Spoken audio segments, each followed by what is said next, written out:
आजच्या कार्यक्रमाचे अध्यक्ष माननीय डॉक्टर बंडे सर, डॉक्टर सोनी आरेमो सर, प्रमुख डॉक्टर भाट मॅडम, प्रमुख उपस्थिती सहाय्यक अधिसेविका सीमा कदम मॅडम व आजच्या सर्व उत्सवमूर्ती माझ्या लाडक्या परिसेविका आणि अधिपरिचारिका. आजचा दिवस आपल्या सर्वांना माहीत आहे की ज्या दिवसामुळे आपल्याला विशेष महत्त्व प्राप्त झालेला.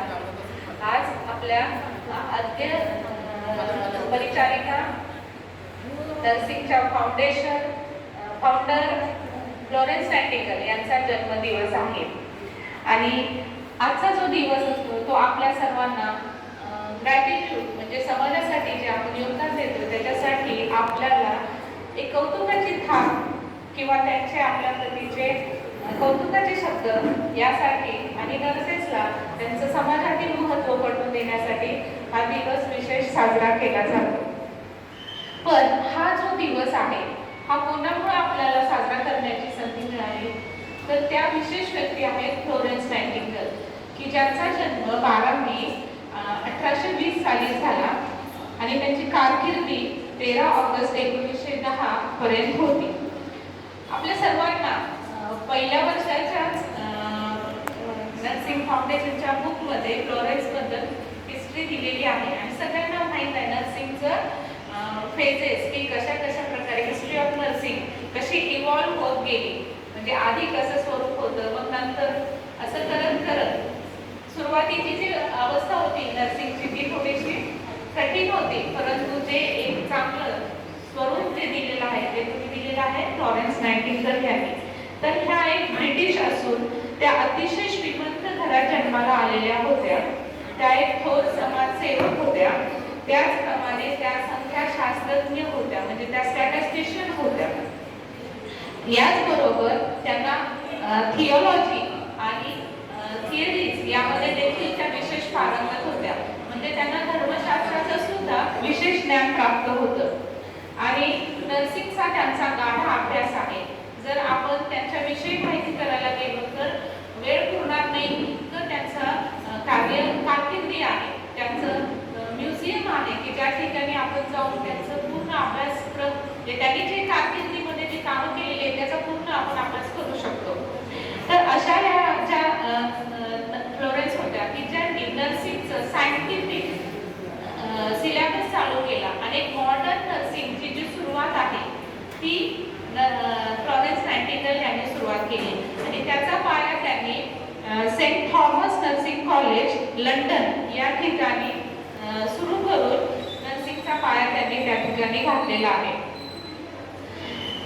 फ्लोरेन्स या जरी थोर समाजसेवक होत्या आणि त्यांचं समाजसेवेचं कार्य चाललं होतं पण खरी त्यांची ओळख त्यांना कधी मिळाली तर क्रिमिनल वॉरमध्ये ज्यावेळेस त्यांनी सैनिकांची सेवा केली, नर्सिंग केअर केली आणि त्यावेळेस त्यांनी पर्सनल हायजीन आणि इन्व्हॉल्वमेंट मेंटेनिंग इन्व्हॉल्वमेंट ह्या दोन गोष्टींवर देखरेख कमी करून दाखवला आणि त्यामुळे त्यांचं विशेष कौतुक झालं आणि त्या वेळेपासून त्या प्रकाश होतात आल्या आणि त्यांना रात्रंदिवस सैनिकांची सेवा केल्याबद्दल त्यांनी त्यांच्या टीमने त्यांना लेडी विथ द लॅम्प हा किताबही देण्यात आला आणि त्यांनी त्यांचं जे नर्सिंगमधलं कार्य आहे ते मोठं आहे. तसंच त्या थेरिस्ट पण होत्या. त्यांची जी थेरी आहे इन्व्हॉर्मेंटल थेरी की ज्यामध्ये इन्व्हॉर्मेंटमध्ये आपण बदल करून पेशंटला कशा प्रकारे बरं करू शकतो ह्याचं त्यांनी डिटेल्स दिलेले आहेत.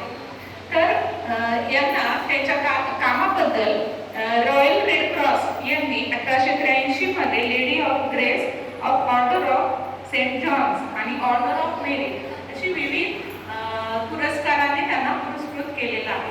हे मी आजचा दिवस साजरा करण्याचं औचित्य काय आहे हे मी तुम्हाला थोडक्यात सांगितलं.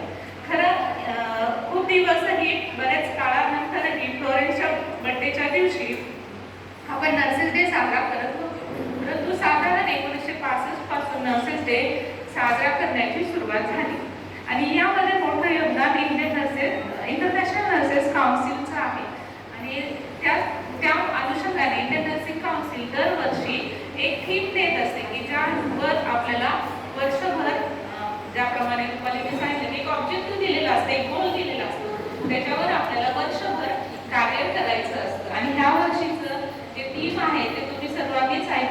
आवर nurses our future the economic power of care.